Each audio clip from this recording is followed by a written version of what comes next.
नमस्ते। The case of the missing water या गायब पानी के इस दिलचस्प एक्सप्लेनर में बहुत बहुत स्वागत है।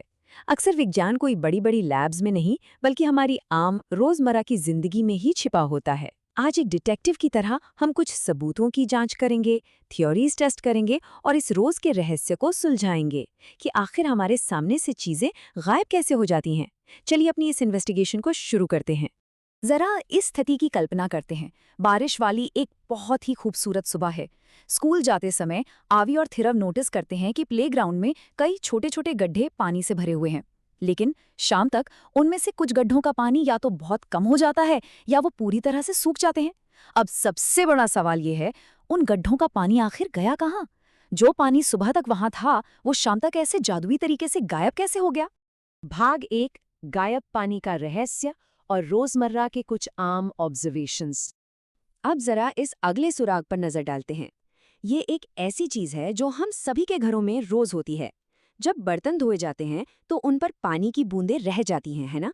लेकिन अगर उन्हें बस कुछ देर के लिए बर्तन वाले स्टैंड में छोड़ दिया जाए तो वो पूरी तरह से सूख जाते हैं। वो पानी बिना किसी के पोछे ही अपने आप गायब हो जाता है। तो क्या प्लेग्राउंड के गड्ढे से पानी गायब होने और इन बर्तनों के सूखने के पीछे एक ही कारण हो सकता है? अब यहाँ पर हमारे सामने दो अलग अलग थियोरीज यानी परिकल्पनाएं हैं। आवी का सोचना है कि शायद पानी बर्तन के अंदर ही रिस जाता है, मतलब बर्तन पानी को सोख लेता है। दूसरी तरफ थिरव का मानना है कि पानी बर्तन की सतह के अंदर बिल्कुल नहीं रिसता। अब देखिए, विज्ञान में जब हमारे पास ऐसी अलग अलग थियोरीज होती हैं तो हम बहस नहीं करते बल्कि एक्सपेरिमेंट करते हैं। भाग 2, रिसाव के सिद्धांत का परीक्षण और कुछ पक्की सबूत जुटाना। चलिए इस बहुत ही आसान सी एक्टिविटी को देखते हैं। सबसे पहले स्टील की एक प्लेट पर सिर्फ 1 चम्मच पानी डालना है। इसके बाद दूसरा कदम है प्लेट के नीचे चेक करना। क्या पानी नीचे की तरफ रिस रहा है? बिल्कुल भी नहीं। स्टील जैसी ठोस चीज पानी को सोख ही नहीं सकती। और तीसरा कदम है कुछ कुछ देर में उस पानी को ऑब्जर्व करते रहना। कुछ ही समय बाद वो प्लेट बिल्कुल सूखी हुई मिलेगी। तो इस एक्सपेरिमेंट ने एक बात तो बिल्कुल साफ कर दी है, पानी प्लेट के अंदर नहीं रिसता। मतलब वो जो रिसाव वाली थ्योरी थी वो तो यहीं गलत साबित हो गई। लेकिन इससे ये रहस्य और भी गहरा हो गया है। अगर स्टील की प्लेट ने पानी नहीं सोखा तो फिर वो गया कहाँ? उसने पीछे कोई निशान भी नहीं छोड़ा। तो क्या वो पानी हवा में उड़ गया? भाग 3, वाष्पीकरण का विज्ञान और इस पूरे रहस्य का सबसे बड़ा खुलासा। तो अब पर्दा उठाते हैं इस रहस्य से, और इसकी चाबी है जल वाष्प या वाटर वेपर। ये असल में पानी की गैसीय अवस्था है। जो पानी पहले तरल या लिक्विड फॉर्म में था वो दरअसल अब गैस में बदल चुका है। जैसे ठोस बर्फ पिघलकर पानी बनती है, बिल्कुल वैसे ही लिक्विड पानी एक अदृश्य गैस में बदल सकता है।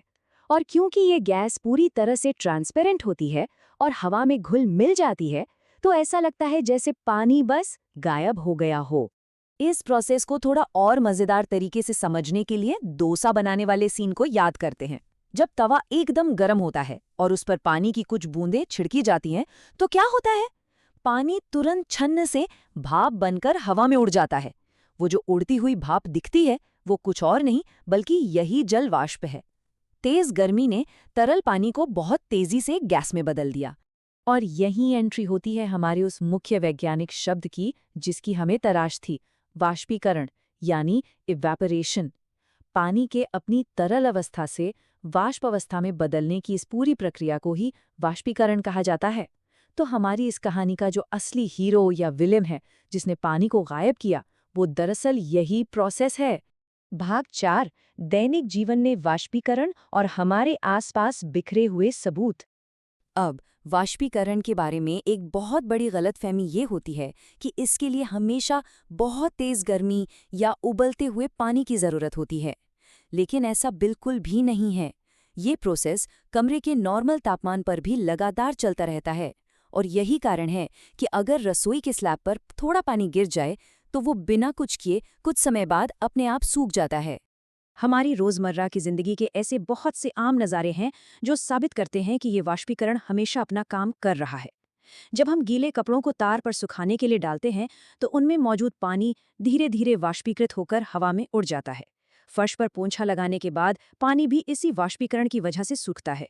और यहाँ तक कि हमारी अपनी बॉडी पर आने वाला पसीना भी हवा के संपर्क में आकर वाष्पीकृत हो जाता है, जिससे हमें एक अच्छी सी ठंडक का एहसास होता है।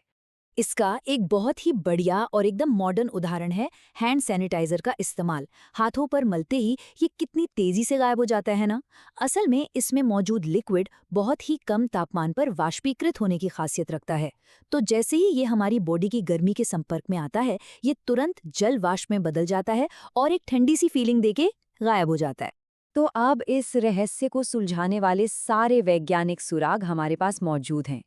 चलिए इस एक्सप्लेनर के अंत में वापस उसी प्लेग्राउंड में चलते हैं जहां से ये सब शुरू हुआ था। वो गड्ढों वाली दुविधा, मैदान के उन गड्ढों से पानी आखिर कैसे कम हुआ? क्या वो क मिट्टी के अंदर रिसाव की वजह से हुआ?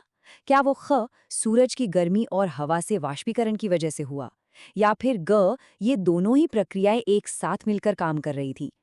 अब जब हम रिसाव और वाष्पीकरण दोनों के विज्ञान को गहराई से समझ चुके हैं, तो ये सोचने के लिए एक बहुत ही दिलचस्प सवाल बन जाता है। अगली बार जब भी कोई गड्ढा सूखता हुआ दिखे, तो इस विज्ञान के बारे में जरूर विचार किया जाना चाहिए।